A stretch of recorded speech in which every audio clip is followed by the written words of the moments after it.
A few moments later. Perkenalkan, nama saya Muhammad Galang Pangestu dengan NIM B1B1230081. Di sini saya akan menjelaskan permasalahan keterlambatan proyek dalam manajemen proyek. Yang pertama, saya akan menjelaskan tentang definisi keterlambatan proyek dalam manajemen proyek. Keterlambatan proyek dalam manajemen proyek merujuk pada situasi di mana penyelesaian suatu pekerjaan tidak sesuai dengan waktu yang telah ditentukan dalam kontrak. Nah, hal ini dapat disebabkan oleh beberapa faktor, seperti kurangnya tenaga kerja terampil, kurangnya bahan atau material, ketidaklengkapan dokumen perencanaan, keterlambatan pembayaran oleh pemilik proyek, serta komunikasi yang buruk antara pihak-pihak terkait. Keterlambatan proyek dapat berdampak signifikan termasuk meningkatnya biaya operasional dan material, penundaan waktu, penyelesaian yang menghambat proyek lain, serta potensi penurunan kualitas pekerjaan akibat terburu-buru menyelesaikan tugas. Sebagai contoh nyata, pembangunan gedung MIPA Center Universitas Brawijaya di Malang mengalami keterlambatan karena masalah pengadaan material dan kurangnya tenaga kerja terampil, yang akhirnya menyebabkan pembengkakan biaya dan perpanjangan jadwal penyelesaian.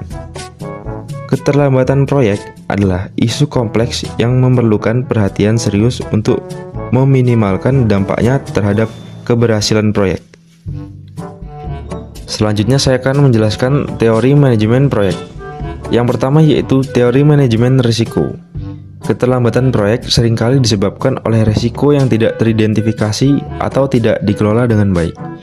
Analisis harus mencakup identifikasi risiko potensial yang dapat menyebabkan keterlambatan, misalnya perubahan regulasi, masalah teknis, atau masalah pasokan. Penilaian probabilitas dan dampaknya, serta strategi mitigasi risiko yang tepat. Yang kedua yaitu teori manajemen waktu. Teori manajemen waktu membahas teknik penjadwalan proyek seperti pembuatan WBS, penentuan durasi aktivitas, dan pengembangan jadwal menggunakan metode CPM. Analisis harus mengevaluasi apakah jadwal proyek realistis, apakah sumber daya dialokasikan secara efisien, dan apakah ada aktivitas kritis yang berpotensi menyebabkan keterlambatan. Teori yang ketiga yaitu teori manajemen biaya. Keterlambatan proyek hampir selalu menyebabkan pembengkakan biaya. Analisis harus memeriksa anggaran proyek, mengidentifikasi penyebab potensi peningkatan biaya, misalnya biaya tenaga kerja, biaya material, dan denda keterlambatan, dan mengevaluasi pengendalian biaya yang diterapkan. Teori yang keempat yaitu teori manajemen kualitas. Kualitas yang buruk dapat menyebabkan pekerjaan ulang dan keterlambatan proyek. Analisis harus menilai standar kualitas yang diterapkan, proses pengendalian kualitas yang diterapkan, dan apakah masalah kualitas telah diidentifikasi dan diperbaiki secara efektif. Dan teori yang terakhir yaitu teori manajemen sumber daya. Ketersediaan dan pengelolaan sumber daya manusia, peralatan, dan material harus penting untuk keberhasilan proyek. Analisis harus memeriksa apakah sumber daya dialokasikan secara memadai, apakah kekurangan sumber daya yang dapat menyebabkan keterlambatan, dan apakah tim proyek memiliki keterampilan dan pengalaman yang dibutuhkan.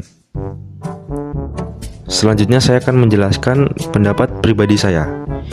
Menurut pendapat saya, keterlambatan proyek di sektor publik merupakan masalah kompleks yang disebabkan oleh kombinasi faktor internal dan eksternal.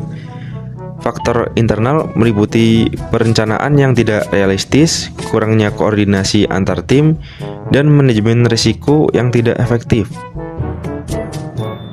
Faktor eksternal dapat berupa perubahan regulasi, masalah lingkungan, atau masalah sosial yang tidak terduga.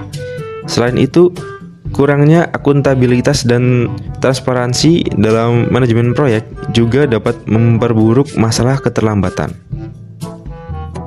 Nah, untuk mengatasi keterlambatan proyek, langkah-langkah perbaikan yang dapat dilakukan meliputi perencanaan yang matang dan realistis, manajemen risiko yang proaktif, komunikasi dan koordinasi yang efektif, pengendalian biaya yang ketat, peningkatan kapasitas sumber daya manusia, akuntabilitas dan transparansi yang jelas, serta evaluasi pasca proyek. Dengan menerapkan langkah-langkah ini, keterlambatan proyek di sektor publik dapat diminimalkan sehingga proyek selesai tepat waktu, sesuai anggaran, dan memberikan manfaat bagi masyarakat. Dan yang terakhir yaitu kesimpulan. Manajemen proyek yang efektif adalah kunci keberhasilan pembangunan di sektor publik. Dengan perencanaan yang matang, manajemen risiko yang proaktif, komunikasi yang efektif, pengendalian biaya yang ketat, dan peningkatan kapasitas sumber daya manusia, kita dapat meminimalkan risiko keterlambatan proyek dan memastikan proyek-proyek pembangunan dapat memberikan manfaat maksimal bagi masyarakat. Terima kasih atas perhatian Anda. Semoga video ini bermanfaat dan dapat memberikan wawasan baru mengenai permasalahan dan solusi dalam manajemen proyek. Sekian, terima kasih.